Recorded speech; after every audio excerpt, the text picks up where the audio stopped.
scale fragments or pieces of ideas, okay? We spend a lot of time trying to develop our entire fretboard as one big scale, and that is really important to us, okay, as guitar players.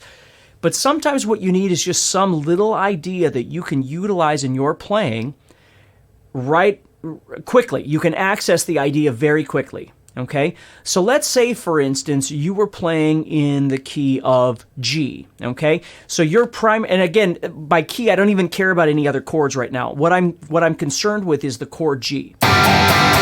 So when I go to solo over this G, what do I think? Okay, well, I could think pentatonic, or I could think diatonic, or whatever is accessible to me.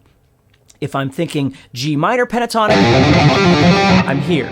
If I'm thinking G major pentatonic, then I'm down here, or maybe here. Okay? If I'm thinking G major scale, then I might be thinking here. And then trying to see the whole fretboard from there. Okay? These are all great, and we want to be able to utilize all of these various ideas. But let's break this down a little bit smaller and quicker, for quick access of something that's very useful to us. So the first thing we need to do is we need to be able to define a couple of G octaves on the fretboard. So what we're going to do is we're going to look at this G, and this G, and this G. So there's 3. Okay? And then we're going to look at the G's off the 5th string. So we got to find G up here and G here. So we have and okay, so we have those are the 5 G's we're going to be focusing on. Now these other 2, let's just hold off on those. We're going to focus on these 3 for now. What we're going to do is we're going to take those and we're going to build some arpeggios or triads off of these. So we're going to play G, E, and D, which is the root, 3rd, 5th. Okay. Right? Now, we want to be able to see this idea of playing root, 3rd, 5th, and then off this octave, root, 3rd, 5th, octave, off this octave.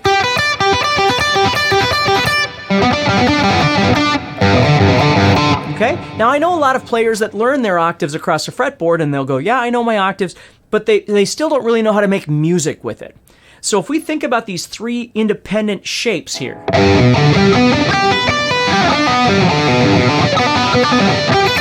no matter how you want to play them, pick them, hammer on, pull off, whatever it is that works for you.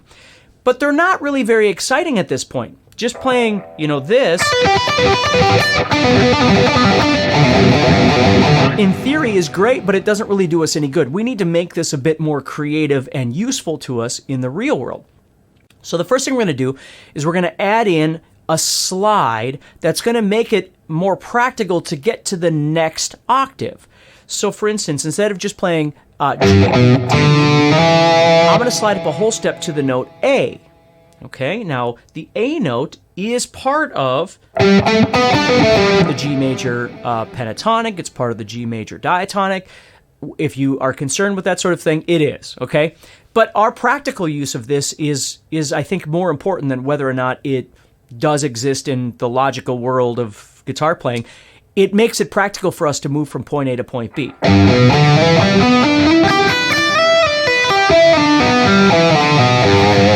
So it makes it easier if I want to play this first octave and I want to get into the next octave. That slide makes it more practical for me to move. Or if I'm here, to get back and forth between those positions. Okay? Now again, please remember that as I'm showing you these 3 positions, it doesn't mean you have to play them all the time. You might just come up here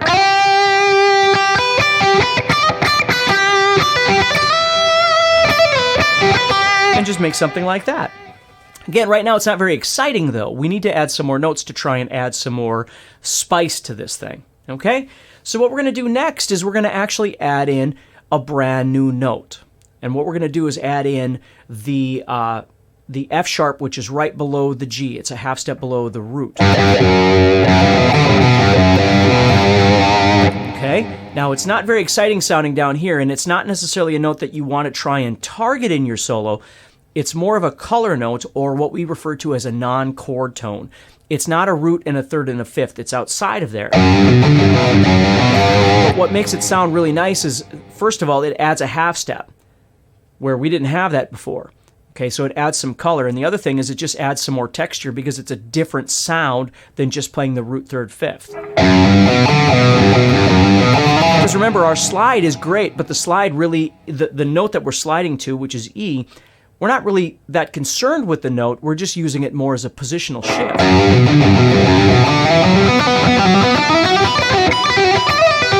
Now, this note is really important to me because when I'm soloing,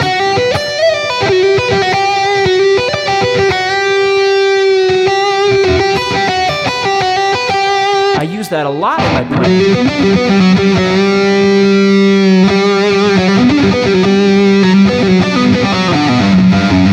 Again, I don't do a lot of soloing down in this lower position anyway. I tend to be up here, spending more time up there, but you get the idea.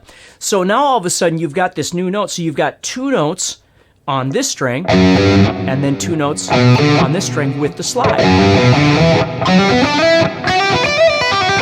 And of course, this is where you can start making some cool guitar licks.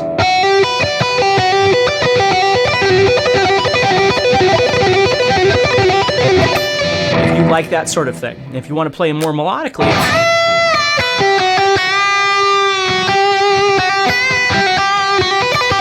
there's lots of really neat stuff that you can do with this. Okay? Now we're not done. We're going to keep adding some more notes. The first step, the triad that we created, is safe. It's as safe as anything could be because you're playing the three notes that make up the chord that you're playing over. I'm using G as an example, but you could play it in A or B or C or D or anywhere you wanted to go just by being able to visualize those octaves. Okay? The new note that I've added, which is the half step below the root, okay, that new note is adding more color. It's adding more texture into what I'm playing. For whatever reason, again, whether I want to play fast licks or just...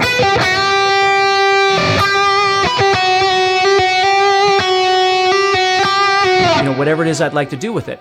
But the more notes I keep adding, the more I'm defining the scale. So I just want you to understand that as I add more notes, whether I realize it or not, whether I care or not, it doesn't matter.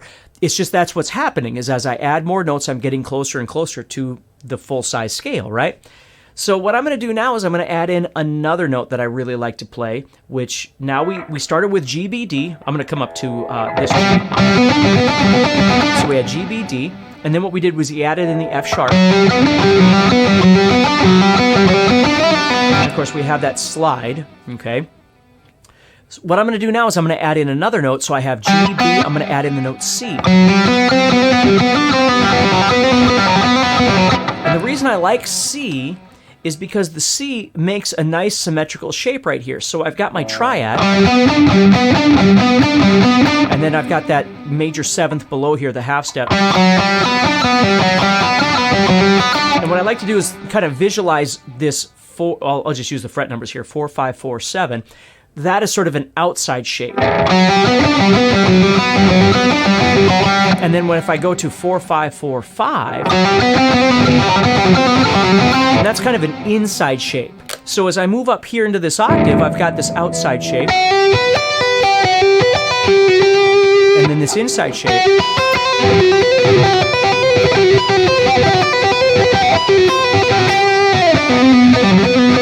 You see? And then, of course, I can take all of these notes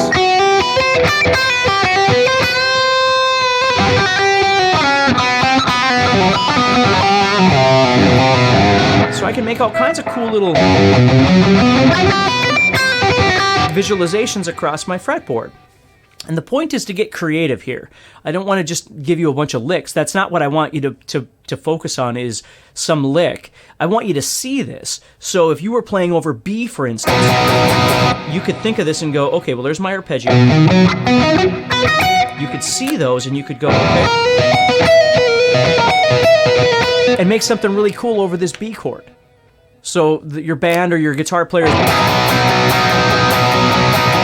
and you're thinking, instead of going this, and there's nothing wrong with it, and I'm not making fun of it, and I'm not saying it's not important. Of course it is. What I'm saying is you need to grab something right away that's useful to you. So you start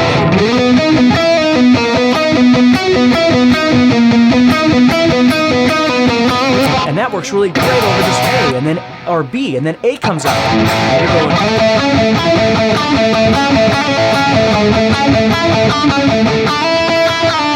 and then whatever comes up. So you're going, okay, well, E, where do I go for E? Well, I got an E sitting here. Or whatever. Whatever you'd like to do. You can see the possibilities are endless. Okay? So it started with a triad, and then we added this little slide for convenience. Not that we can't emphasize that note either, because it is part of the scale. We can use, no doubt about it. And then we added in this half step below the root, and then we added the half step above the third. Okay? So again, I don't want to get way out in la la land with all this stuff, because we could start doing modes and all kinds of things. I don't want to go that far. I just want you to understand how to use something practical right now that, again, can change the way that you're seeing your fretboard. Okay? So that's the first step. Now what we're going to do is we're going to head up here to the 5th string, using G again, and we've got these octaves sitting right there. Okay, so let's look at those triads up here. Okay, so there's my octave. Or excuse me, my triad, I'm sorry. Okay, now this one though, this one's kind of hard because when we move up to this G right here, we can't use that same shape. So this poor guy has got to go.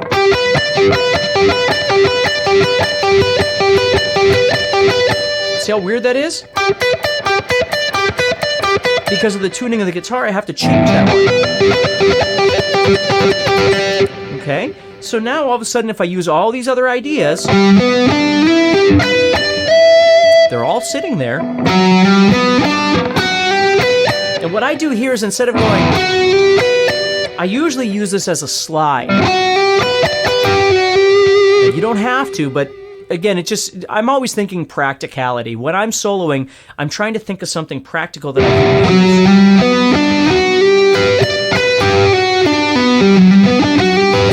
And this is kind of an awkward positioning for me with my fingers. Not that I don't do it, because I do, but I just want you to understand that there's lots of different ways that you could approach. And of course, then I've got the other note that I added.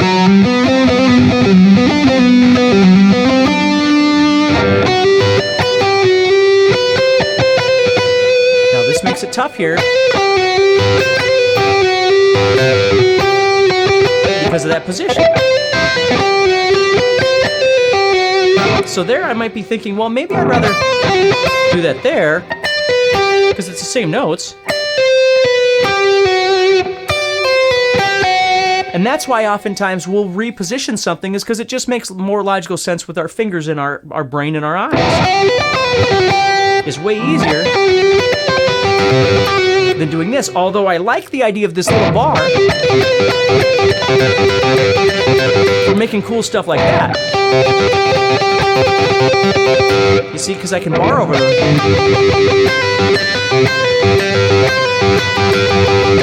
So in that aspect, I love this position. And then I would use that for making some sort of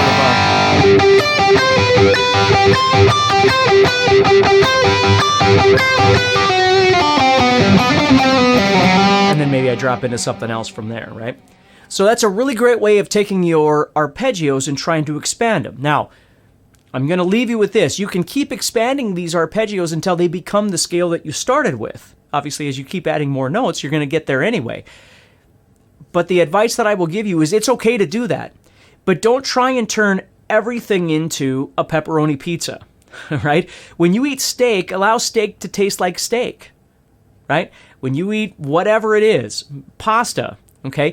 Don't try and formulate everything to become the same thing, because then it just gets boring after a while. It's like not having any taste buds and everything would taste the same, right? I don't know what it's like to not have taste buds, but I would assume. So the whole thing with this is being able to visualize your fretboard on different levels is very, very important because it gives you different creative ideas. If you're always just going, your outcome will always be every time you solo. Where if you all of a sudden went, let's say we did, we're going to be in the key of G here. Yeah, that's right. So all of a sudden somebody's playing the G chord instead of you going, you're going.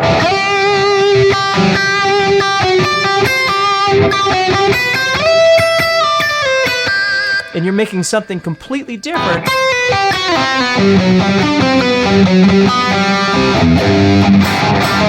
To just have some fun with. Maybe you're making melody, right? You're trying to make something that you're writing a song and you want something that is more driving in the melody.